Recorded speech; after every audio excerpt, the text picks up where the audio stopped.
তৃণমূলের মধ্যে একটা নবীন প্রবীণ দ্বন্দ্ব যে এসছে সেটা কিন্তু সকলের কাছে দিনের আলোর মতো পরিষ্কার। এই আবহেই তৃণমূলের সর্বভারতীয় সাধারণ সম্পাদকের বিষয় নিয়ে প্রাক্তন সাধারণ সম্পাদক যিনি ছিলেন সুব্রত বক্সী, তিনি বলছেন, তিনি খুব ইঙ্গিতপূর্ণ একটা বার্তা দিলেন। গতকাল 1 জানুয়ারি ছিল প্রতিষ্ঠা দিবস তৃণমূলের, সেই দিনকে তিনি একটা ইঙ্গিতপূর্ণ বার্তা দিয়েছেন যে যদি অভিষেক এই লড়াইয়ে মাঠে নামেন তবে তিনিও পিছিয়ে যাবেন না, তিনি জোড়াফুলকে সামনে রেখে, মমতা বন্দ্যোপাধ্যায়কে সামনে রেখে তিনিও লড়াই করবেন। এবং এর পাল্টা হিসেবে কুণাল ঘোষ বলছেন যে তার বাক্য গঠনে সমস্যা রয়েছে, কারণ অভিষেক লড়াইয়ে নামবেন যদি, এই কথাটার মানে কি অভিষেক কি আর এমনি নিজের জন্য নামছেন? তিনি তো তৃণমূল সুপ্রিমোর হাত শক্ত করতেই নামছেন। তো এই যে কথাগুলো চলছে, এর মধ্যে থেকে কি এই দলের মধ্যেকার যে ভাঙন বা দলের মধ্যে যে মুষল পর্ব তৈরি হচ্ছে সেটাই উঠে আসছে না বারবার লোকের সামনে? হাত শক্ত করা না, হাত দুর্বল করার জন্য নিয়ে আছেন। শুনে নিন এটা ভালো করে, যদি আমি রাজনীতি কিছু বুঝে থাকি এটা বুঝে নিন। ওনাকে দেখবেন আরও দেবদেবী করে দেওয়া হবে, ওনাকে এরপরে গয়াকাশিতে বসতে বলা হবে, বারাণসী চলে যান, আপনি সন্ন্যাসিনী জীবনযাপন করুন, ওনাকে রিটায়ার করে দেওয়া হবে এবং অভিষেককে ওনার জায়গায় অধিষ্ঠিত করতে হবে। কিন্তু এমনি যদি তাড়িয়ে দেয় জনগণ তো বিক্ষোভ করবে। তৃণমূলীরা তো মমতা ব্যানার্জিকে দেখেই তো ক্ষমতা এসছে, মমতা ব্যানার্জি ইকুয়াল টু তৃণমূল, উনি মাইনাস তৃণমূল, কিছু নেই।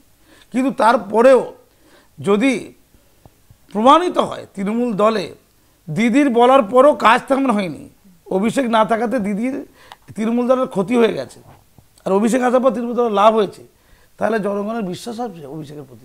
এইটা প্রকাশ করার জন্য, এটা প্রমাণ করার জন্য এটা চলছে। সুব্রত বক্সী কেন বলতে হবে যে অভিষেক রাস্তার নামলে আমি নামবো কেন? উনি না নামা যাবে না? আপনার জায়গায় তো ওনাকে বসিয়েছে, আপনি অনেক সিনিয়র নেতা, আপনার গুরুত্ব না দিয়ে ওনাকে বসিয়েছে, বাধ্য হয়েছে বসাতে, লবিবাজি ছিল একটা। তাহলে কি আবার কুণাল বলছে কেন, এই কথা বলছে কেন? তারপরে কোথায় একটা গণ্ডগোল, আন্ডার কারেন্ট চলছে, আন্ডার কারেন্ট।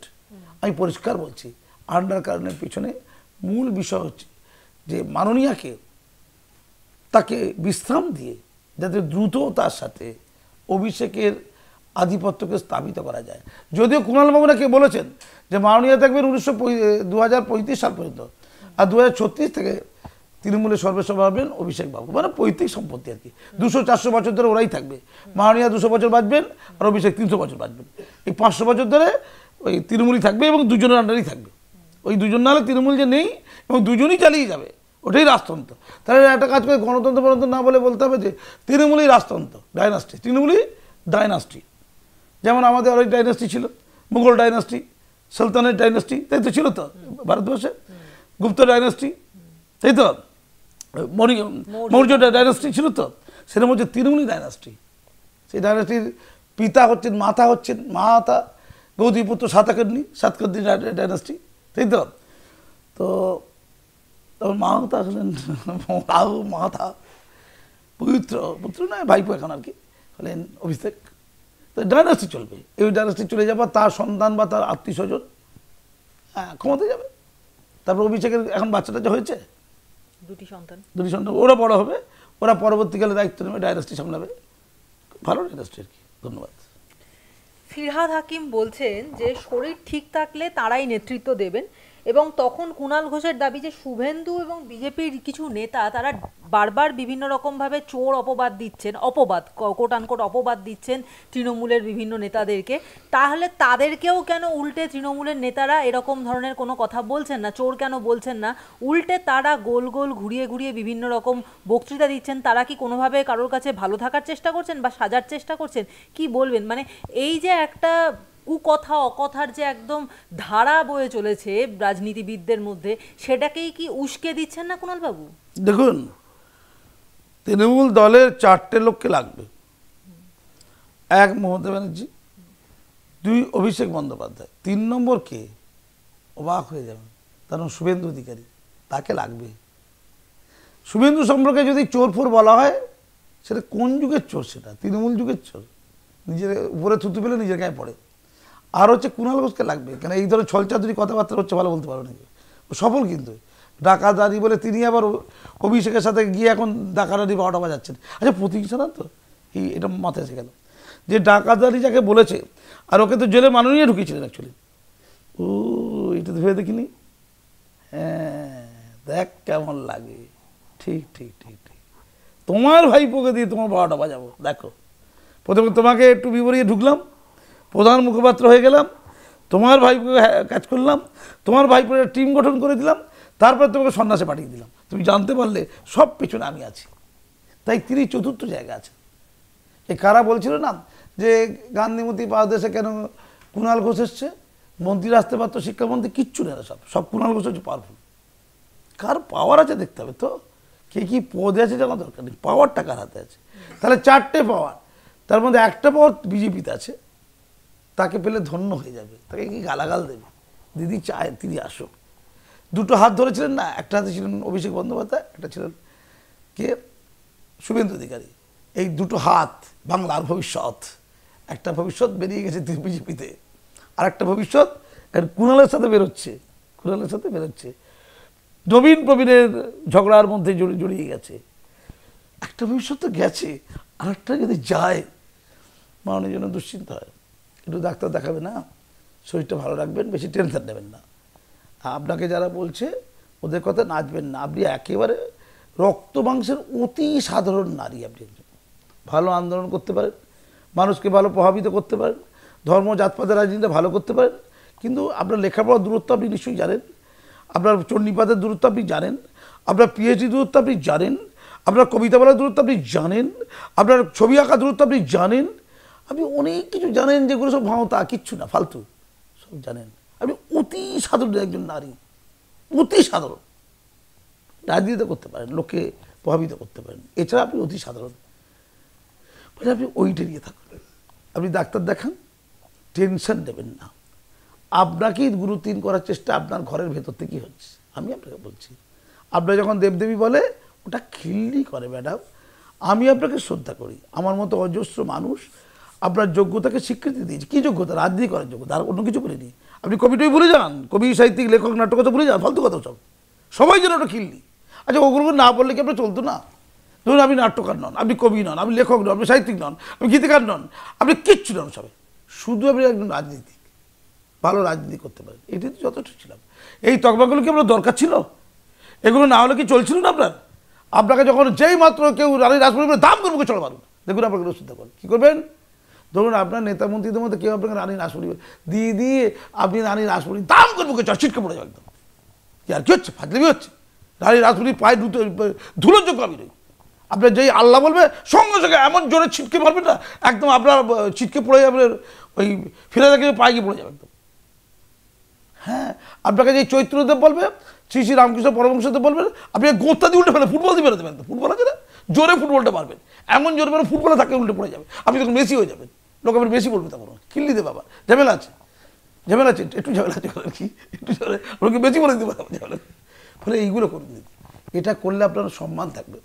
আপনি বলুন না, কাল থেকে সকাল থেকে বলুন, কাল সকাল থেকে, যে আমি অতি সাধারণ মানুষ, আমি একজন রাজনীতিক, বামফ্রন্টের 34 বছরের অপশাসন আমরা দূর করেছি, এইটা আপনার যোগ্যতা। হ্যাঁ বলুন, অপশাসন না সুশাসন যাচ্ছি না, এমন অপশাসন ছিল যে বছরে বছরে স্কুল সার্ভিস কমিশনের পরীক্ষা হতো, আর আপনি এমন সুশাসন আনলেন যে পরীক্ষাটাই বন্ধ হয়ে গেল, পরীক্ষা দিয়ে সব গাছতলা বসে আছে, আর যত চোরগুলো সব স্কুলে বসে আছে। কি সুন্দর সুশাসন না আপনার! আপনি বলছেন না বাম আমলে কত লোক চুরি করেছিল, একটা চোরকে ধরতে পারেননি, আর আপনারা তো ঘরে ঘরে চোর। মানে কোথায় যে চোর নেই, চোর নেই, চোর নেই, কোথায় রে বাবা? ধর লোক খুঁজছে, দাদা আপনাদের এলাকায় চোর নেই এরকম আছে, আমি একদিন থাকবো না। দাদা ওই তো ওই পাশে তৃণমূলের লোক আছে, ওই চোর, ওই পঞ্চায়েতের লোকটা চোর, আরে এই পেছনে যে দাঁড়িয়ে আছে ও চোরে, চুরি করে, সব চোর, ঘরে ঘরে চোর। আপনি ঘরে ঘরে আছে, দুয়ারে দুয়ারে সরকার নাকি, দুয়ারে চোর, দুয়ারে চোর ঘুরে বেড়াচ্ছে আর কি। হ্যাঁ দিদি, তাহলে আপনার সুশাসনটাকে আমরা বুঝতে পারছেন।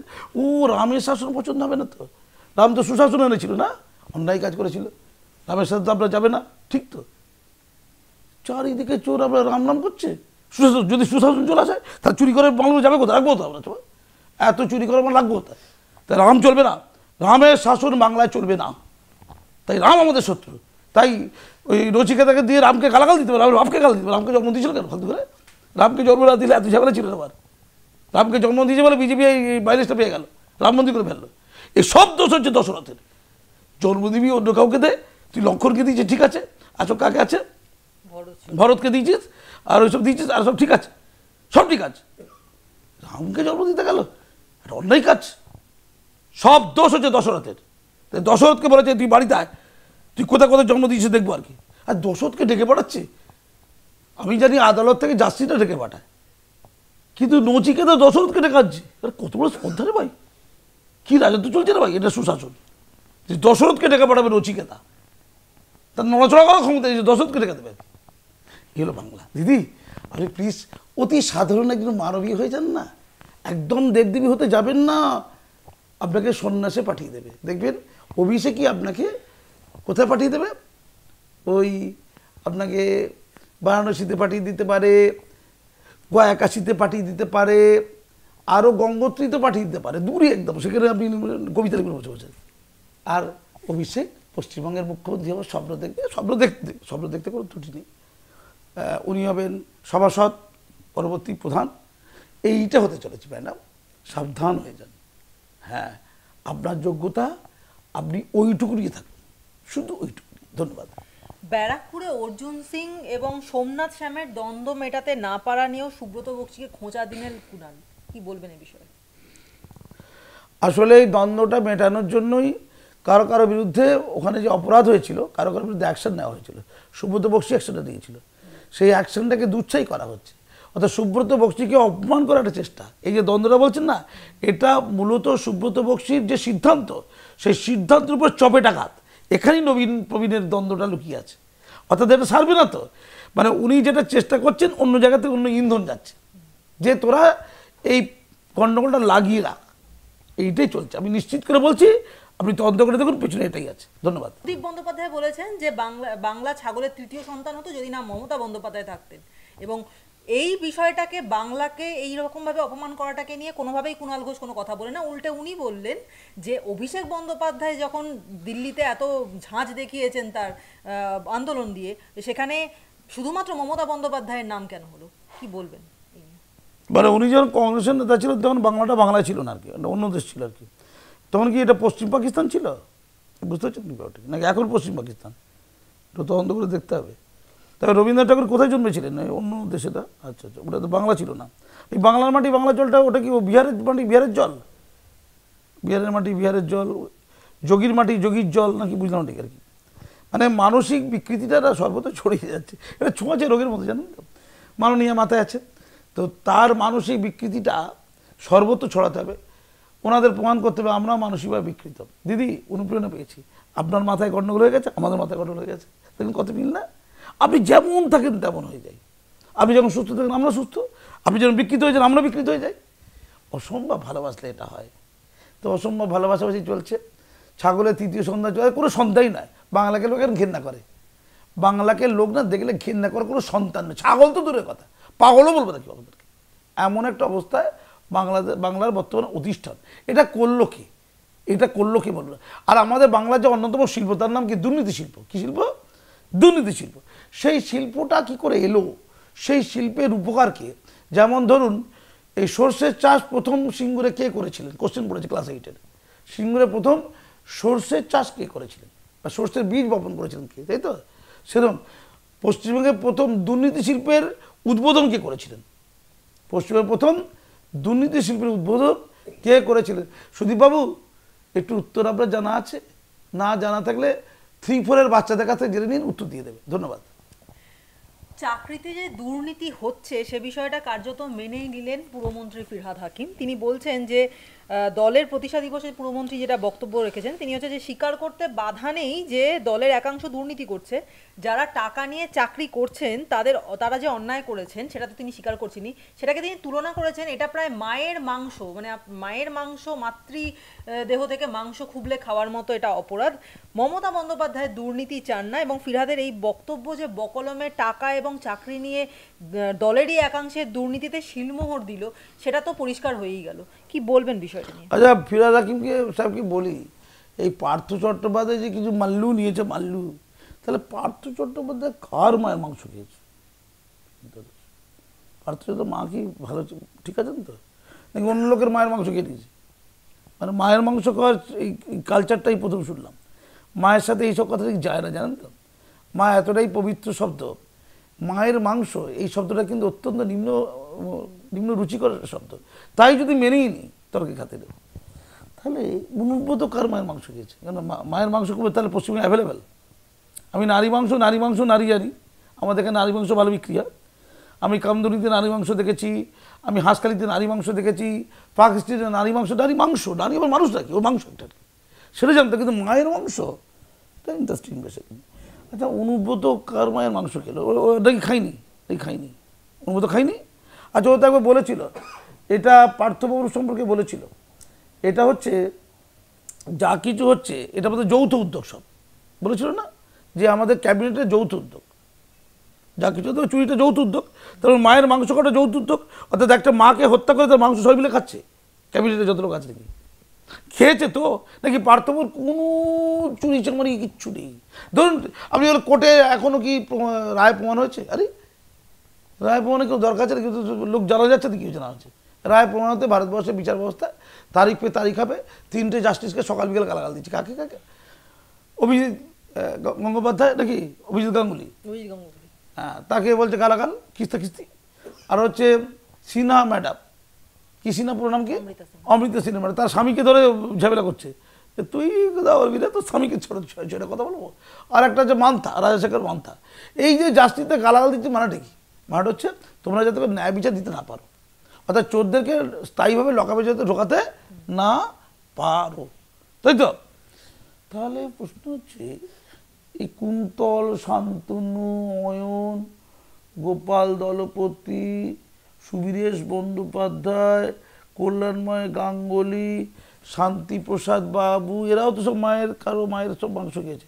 তাহলে পশ্চিমবঙ্গে কি এখন মায়ের মাংসটা খুব সস্তা?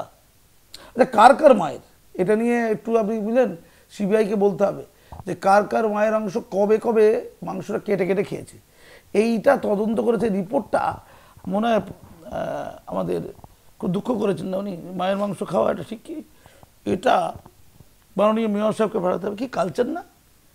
এই মেয়র ছিল আমাদের চিত্তরঞ্জন দাসের মতো মানুষ, মেয়র, মায়ের মাংস, উদাহরণ কি সুন্দর।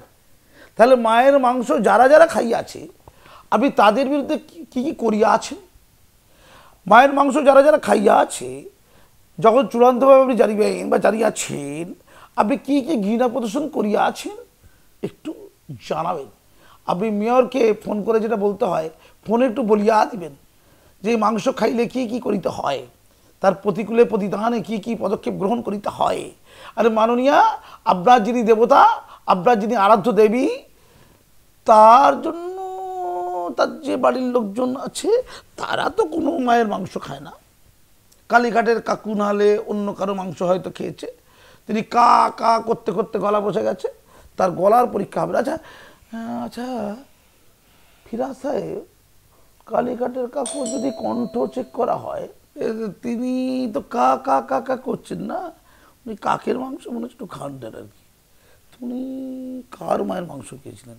আচ্ছা, ওনার যদি কণ্ঠস্বর পরীক্ষা করে প্রমাণিত হয়ে যায় যে পিরামিডের উপরতলারও কেউ এইরকম চুরিচামারি করে, তাহলে তারা কার মাংস খেয়েছিলেন? আর তাদের সাথে ঘর সংসার করার জন্য আপনি কার মাংস খাবেন? মাংসের কম্পিটিশন। বাংলা এখন মাংসময়। আমি ছাগলের মাংস, মুরগির মাংস, আরও কত রকম মাংসের নাম জানি, মায়ের মাংসের নামের উনি সৃষ্টিকর্তা। কি অপরূপ কালচার, কি অসাধারণ উচ্চ বংশের মানুষ, কি উচ্চ বংশ। ধন্যবাদ। এই যে দুর্নীতি প্রসঙ্গে ফিরহাদ হাকিম এই বক্তব্য পেশ করেছেন, এবং এই বক্তব্যের পাল্টা হিসেবে তখন তৃণমূলেরই যে মুখপাত্র কুণাল ঘোষ, তিনি বলছেন যে দুর্নীতি যখন হয়েছিল তখন বাধা দেননি কেন, আটকাননি কেন? তিনি বলছেন যে ববি দা সিনিয়র নেতা, তিনি যেটা বলেছেন খুব সঠিক কথা বলেছেন, কিন্তু এই একটাই দুঃখ যে আমি এই কথা অনেকদিন আগেই বলেছিলাম, কিন্তু তখন আমার কথা শোনা হয়নি। বলেছিল এটা মন্ত্রিসভার সম্মিলিত সিদ্ধান্ত, কুণাল ঘোষ মন্ত্রিসভার সদস্য নন, সেই জন্য যখন পার্থ চট্টোপাধ্যায়কে নিয়ে কোনো কথা বলেছিলাম তখন মন্ত্রিসভার কালেকটিভ ডিসিশন বলে আমাকে আটকে দেওয়া হয়েছিল। এ নিয়ে কি বলবেন? তো কালেকটিভ ডিসিশনে তো দেখা যাচ্ছে যে মায়ের মাংস কেউ না কেউ খেয়েছে, তো কালেকটিভ ডিসিশন করে সেই মাংসকদের ক্ষেত্রে কী পদক্ষেপ হচ্ছে এটা ক্লিয়ার করুন। নাকি কেউ খায়নি, নাকি কোনো কিচ্ছুটি হয়নি, নাকি অর্পিতার ঘরের তলা থেকে ওই কোটি টাকা পাওয়া যায়নি, নাকি কিচ্ছু পাওয়া যায়নি, সব মিথ্যা বলে দিন, তাকে ক্লিয়ার করুন। ছিল তো। আপনি খালি কোর্টের কথা বলবেন, এখন যে রায় হয়েছে ওই ডায়লগটা বন্ধ করুন, রায় এত সহজে হবে না। ইন্দিরা গান্ধী মৃত্যুর পরে তার বিচার পর্ব সম্পন্ন হতে 20 বছর লেগে গেছিল, চোখের সামনে গুলি করা হয়েছে। ভারতবর্ষে বিচারের দীর্ঘসূত্রিতা জানেন, আর বিচারকে যদি শাসক দল প্রভাবিত করে সেই বিচারের রায় পাওয়া খুব সহজ নয়, কিন্তু চোখের সামনে বাস্তব সত্যতা জানতে পারছি। আমরা কালেকটিভ ডিসিশন এইটায় মায়ের মাংস নিয়ে একটা সভা ডাকুন, যে কে কে মায়ের মাংস খাইয়াছে, সেই সিদ্ধান্ত করে আপনারা ইডিকে কিছু করতে হবে না, আপনারা খালাস করে দিন। মায়ের মাংস খেয়ে খালাস করবেন না, একদম লকআপে ঢুকিয়ে দিন বা গণপিটুনি দিয়ে মেরে দিন, কিছু একটা করুন না, বা বাংলাতে বের করে দিন। এই সোনার বাংলা এসব মায়ের মাংস খাওয়ার লোকরা থাকবে? সোনার বাংলা থাকা উচিত। যা উত্তরপ্রদেশ চলে যা, যোগীরাজ্যে চলে যা, মেয়েরা যোগীরাজ্যে পাঠিয়ে দিন। ধন্যবাদ।